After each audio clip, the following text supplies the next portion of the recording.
السلام عليكم ورحمة الله وبركاته.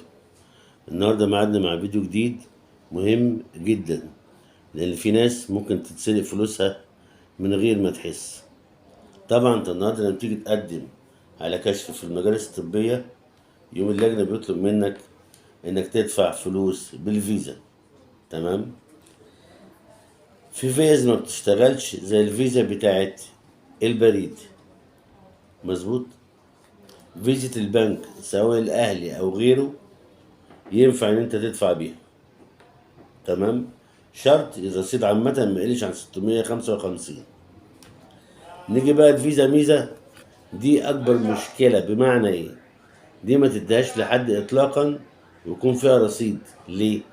لأن هو لو خد الفيزا وعرف الباسورد بتاعها ممكن يحول الفلوس اللي فيها عليه هو، من غير ما تجيلك رسالة إن تم سحب مبلغ كذا أو تحويل مبلغ كذا. الجزئية دي مهمة جدا، وهرجع تاني أعيد وأزيد على الناس المعاقين إخواتنا. وأنت عند المجالس خش بنفسك على المكاتب وتعامل مباشرة.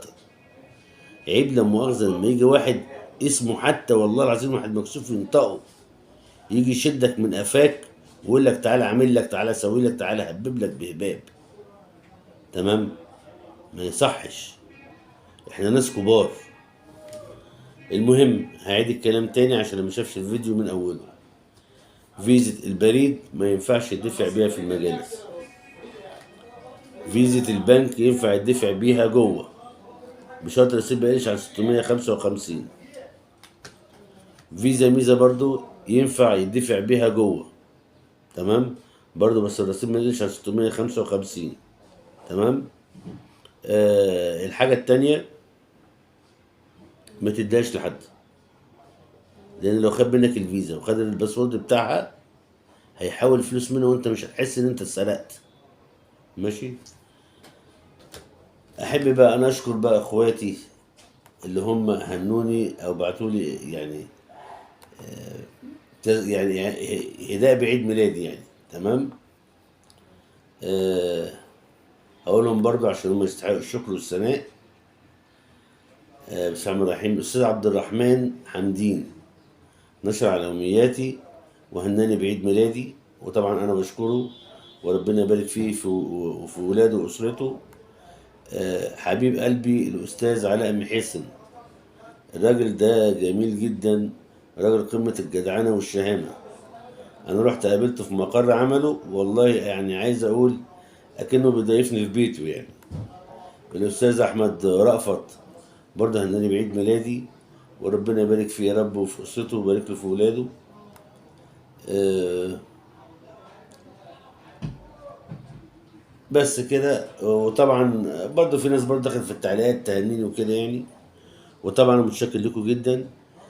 عايز أقول بقى بأمر الله الفيديو الجاي أنا هتكلم عن العربية والحظر، وازاي العربية بتتمسك وليه بتتمسك، وازاي ممكن ما تتمسكش وانت ماشي بيها.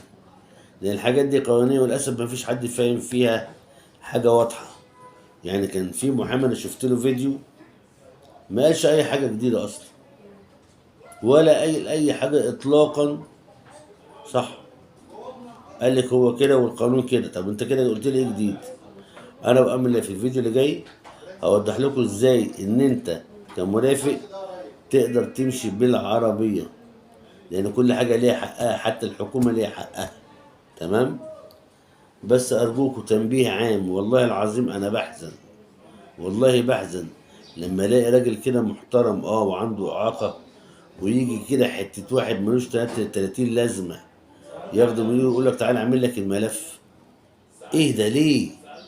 وأنت مش متعلم؟ الحاجة التانية برضو، أنا برضو باخذ إخواتي المعاقين في حاجات بيعملوها بتضايقني أنا شخصيا، بتخليني أنا بأمانة أبقى في قمة غيظي. بمعنى إيه؟ ممكن مثلا عميل بيبقى مثلا معدي فبقول له مكتب عربيات. تمام. ساعات ما بيقفش، ساعات يقول لي هبقى اجي لك. هو انا شغال عندك يا ابني؟ هو انا حد قالك ان انا فاتح المكتب مستني سعادتك مخصوص لما تشرفني؟ فبصراحه مواقف كتيره جدا بتضايق. يعني موقف حصل قدامي مع المدام بتاعتي، لان هي اللي شغاله معايا على فكره. عايز اقول لكم حاجه، انا من وسخت المجال ده ما بشغلش حد غريب معايا، مراتي هي اللي شغاله معايا او ابني. تمام. المهم، ففي زبون كان خارج على بره كده، فالمدام بتديله كارت، بتقول له مكتب عربيات، فبقول لها طب اخش الاول اساله اشوف اذا كان هيرد عليا ولا مش هيرد عليا. طب والنبي انا اعمل ايه في واحد زي ده؟ يعني يكسفها وعايزني ارد عليك؟ بصراحه لما دخلني قلت له هات الكارت، نورتني، ها، اتكل على الله يروح. فيا جماعه، الذوق والاخلاق، الذوق والاخلاق. يعني انت حتى وانت عند المجالس لما حد يكلمك برضو اقف واسمع، بس اشغل دماغي بقى، هل ده محترم ولا وحش ولا دنيته فيها ايه؟ لكن بقى تبقوا ماشيين كده والناس تسألكوا وتحرجوا الناس ليه؟ ده ممكن اللي انت بتحرجه دوت ممكن هو يكون هو اللي فيه الخير. يعني انا جالي النهارده واحده دخلت عشان تحجز عند حد. اولا الحاله اللي هي جايه تحجز لها ديت ما تنجحش، ما تنجحش. ليه؟ هو الراجل عنده كبر سن، سمعه ضعيف، ده لما يخش بطبيعته كده هيسقط، لان سمعه ضعيف مش قوي، برضه عايز الفكره. تمام. فربنا يكرمكم، برضه نتعامل مع بعض باحسان وباخلاق. يعني انا على فكره، انا المحل بتاعي انا مش حاطط اصلا عليه يافطه عشان تكونوا عارفين. انا بقالي 25 سنه والحمد لله على قد السمعه اللي انا عملتها ومعروف جدا في بورسعيد، عمري ما علقت يافطه على محلي اصلا. تمام. فيا ريت لما تتعاملوا مع الناس، انا على فكره اللي انا عامله عند المحل بتاعي يافطه صغيره كده، مثلث كده محطوط بس كده. انا ما بحبش الدعايه اصلا الكتير، ما بحبش البروباجندا، بحب خلي الكلام مخلي ودل اقطع عرق وسيح ده. فنتعامل مع بعض بالاحسان وبالحسنى. يعني حتى لو انت فرضا معدي انا بكلمك او مراتي بتكلمك، اقف اسمع واوزن الكلام، عاجبني اوكي، مش عاجبني سلام عليكم. زي الناس اللي انا بشوفها مع الاخ اللي بيقف عند الميكروباصات ده، والله العظيم حتى ده صوته حشاش. ازاي الناس مش عارفه تقيم؟ ازاي واحد قصير كده قد البورس وصوته حشاش بسم الله ما شاء الله، واخليه ياخدني من ايدي ويقول لي تعالى اعمل لك الملف يا راجل، وانت فين انت؟ وناس بشناب وناس بجلابيات. عيب والله، والله عيب، عيب. يعني انت حتى انت كعميل لما تحب تسأل اشتري كرامة نفسك يا اخي، اخش المكتب اسأل فيه، مش ياخدني واحد ملوش 30 لازمة. عموما برضه انا هقول كلمة واحدة، اللي بياكل على درسه بينفع نفسه. انا بالنسبة لي اللهم بلغت اللهم فشل بس. اما كل واحد فيكم حر يتعامل مع مين.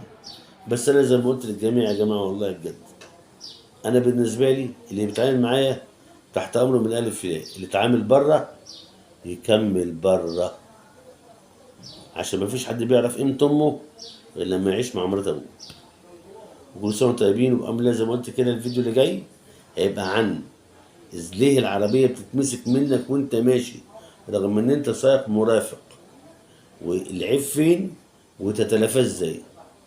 بس الله يكرمكم، يا ريت اي بوست عندي على الصفحة او اي فيديو انا بنزله خدوه ووزعوه، خلوا الناس تستفاد يا جماعة. والله العظيم اقسم بالله انا بشوفه هنا المعاقين بيصعبوا عليا.